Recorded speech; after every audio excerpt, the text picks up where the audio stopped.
If you are friends with me on Facebook, or even if you just follow me on Facebook, you don't have to be friends with me, apparently, because I make my stuff public, so I prefer if you're friends, but if you're connected with me on social media, you know that I wrote some very vague things last night, yesterday afternoon and last night.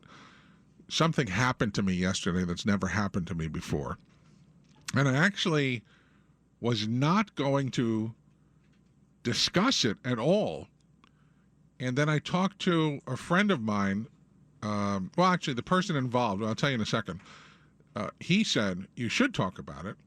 And then somebody else told me last night, she said, yeah, it'll do your mind good to discuss it. And then I'm thinking, well, maybe I should, because if I could help one person that's been in a similar situation, then, I accomplished something good. It was a very scary thing that happened to me.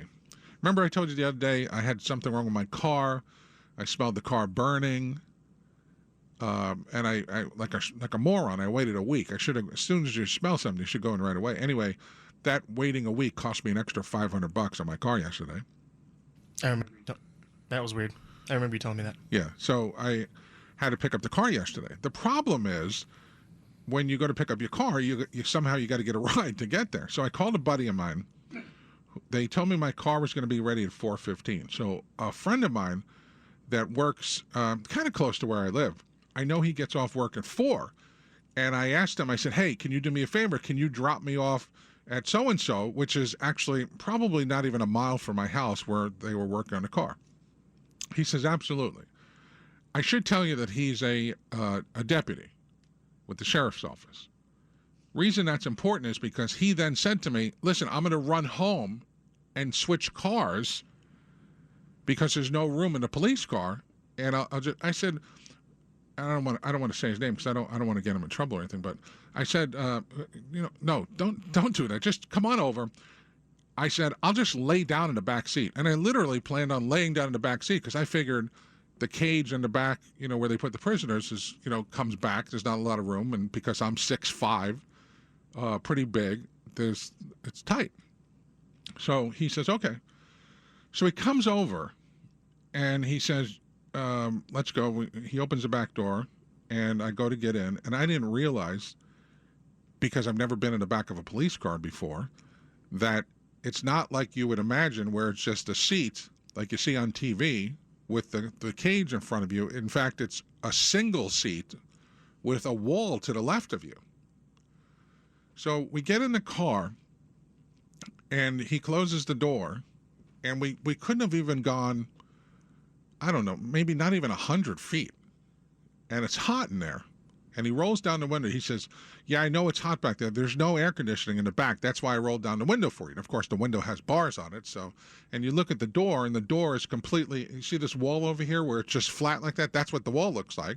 You look to the left, that's what the wall looks like. On this thing that I'm sitting on, it's really not even a seat. It's just like it looks like that wall.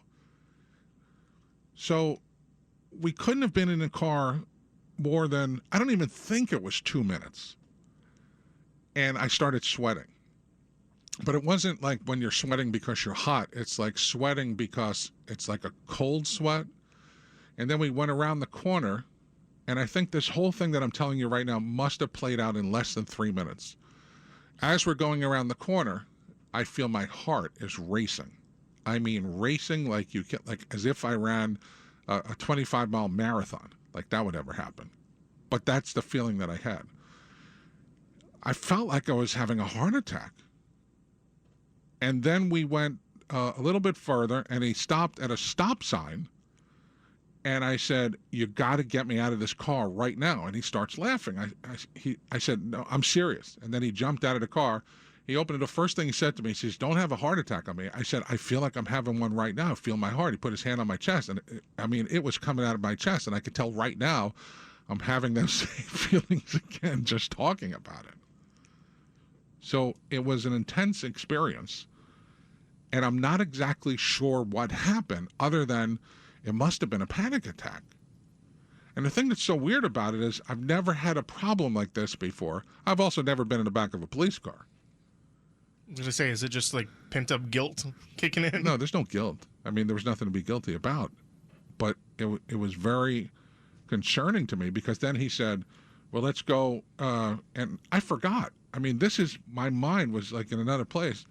I have another car. We could have driven the other car. I didn't even have to go in the police car. I totally just spaced out. I don't know what happened. So I said, well, let's go back to the house. He says, are you going to walk? And I said, yeah, I'm not getting back in that car. So I walked back home, and he went, and then we went, and everything was fine, except that when I got to the car place, when I'm sitting in the car driving over there, I'm getting the same weird feelings happening again, just not as bad. It was so bad that last night I was having difficulty falling asleep. I got to tell you, and this is probably a bad thing to say, but I just want to emphasize, what's going on, that it was so bad that if I had a bottle of Xanax in my pocket, I probably would have taken the entire bottle because that's how intense the feeling was. I can tell you this, not that I would ever break the law, but God forbid I ever got arrested and put in the back of a police car, I wouldn't have to worry about going to jail. I would die before I got there. That's how bad it was. So my question to you is, has this ever happened to you? Because I'm guessing this was a full-blown panic attack or something. I don't even know, other than it was just a feeling I never want to feel again. 877-850-8585. 877-850-8585. I can't read lips, so I have no idea what you're trying to tell me. The phone won't dial out. Can I have that piece of paper? I want to try to... I talked to... Let's see if I can dial here. How do I... I can't hear anything now. We're sorry. You must first dial a 1. Yeah, I did that. Okay, let's try again. I did it too, and that's what it keeps telling me. We're sorry. What's going on? I don't know. All right, of course, nothing ever goes right here on the Rich Stevens Show, but what I wanted to do is I wanted to get a friend of mine, Dr. Dana, who's a licensed clinical psychologist, on the air with us. Maybe she can give me a quick diagnosis, or maybe you can. 877-850-8585. Quick timeout. This is the Rich Stevens Show. When you tell the truth, you don't have to remember what you said.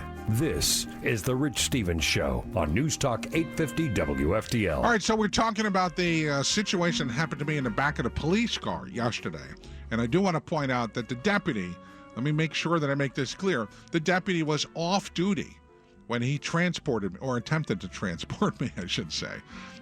We have fixed the phone issue, 877-850-8585, 877-850-8585. We have Dr. Dana, who's a licensed clinical psychologist on. So, Dana, how are you? What happened to me yesterday? Good morning. It sounds like you had a panic attack. And what does that mean exactly? Well, it can happen to anybody. Some people experience it more often. Hopefully, most people never. But it can manifest in all different ways. Sometimes you get hot and sweaty. Sometimes you feel your heart pounding. Sometimes you get a headache or blurry vision. It could really feel different to different people.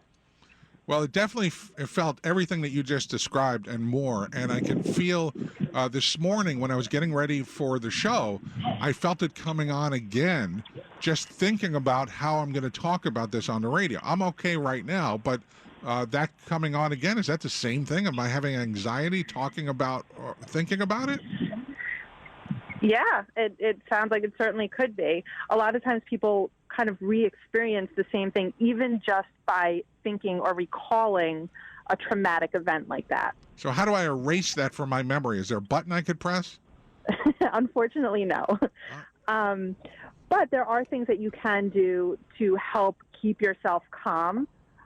Meditation is a great thing to practice, even if it's for a few minutes in the morning, or if you felt that coming on, you can do some deep breathing or mindfulness techniques, which is really focusing in on the moment and just just close your eyes and focusing on the breaths that you're taking in and out to really just focus on your body and knowing that you are calm and okay. All right. Well, I'm just calm listening to you describe that. Maybe I should walk around with a paper bag. Does that thing actually work?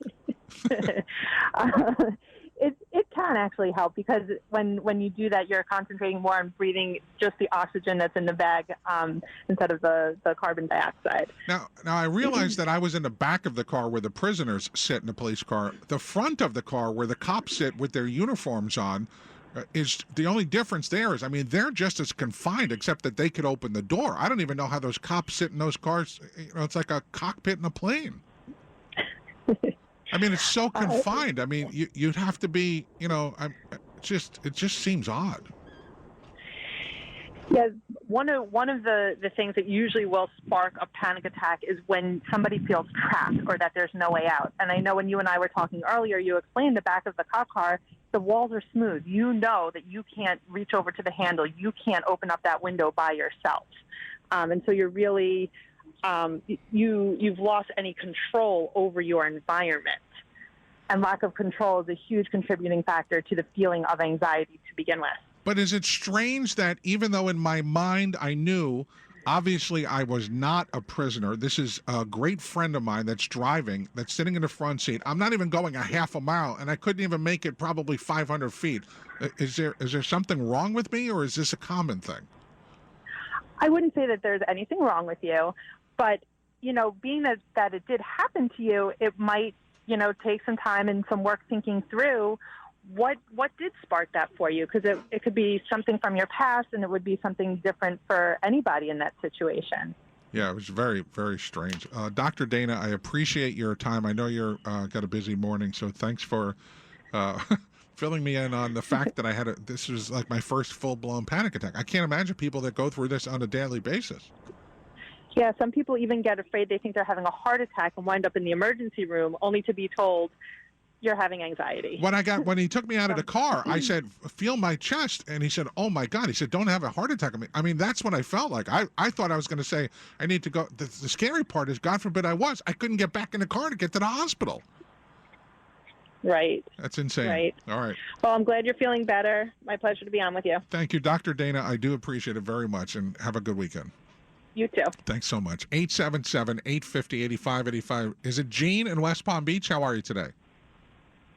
Good morning. It's G, and how are you, sir? Good, thank you. How are you? All right. I was hearing your story, and I'm a retired law enforcement officer, and I can relate to what you're saying, and the doctor took some of the words out of my mouth. And what I was about to tell you is that due to the fact that you were in a controlled environment, you couldn't see any way out, you were in a cage environment, which produced the anxiety which you were experiencing. And because of that intense anxiety, your heart rate began to speed up. And a lot of us don't even know about our hidden phobias that we have until we discover being in that position or that situation. Yeah, I know. I never want to be in that position again. I got to tell you, it was the weirdest feeling that I've ever experienced. I appreciate it for the words of, I think, encouragement and advice there. Gene, thank you so much. 877-850-8585. It was just, I mean, intense is the best way that I can put it. And I feel bad because I kind of felt like a schmuck when I'm saying to my friend, you got to get me out of this right now. And he kind of laughed. And then I said, no, I'm serious. I guess he saw the look on my face. All right, quick time out if you want to grab a line. This is The Rich Stevens Show.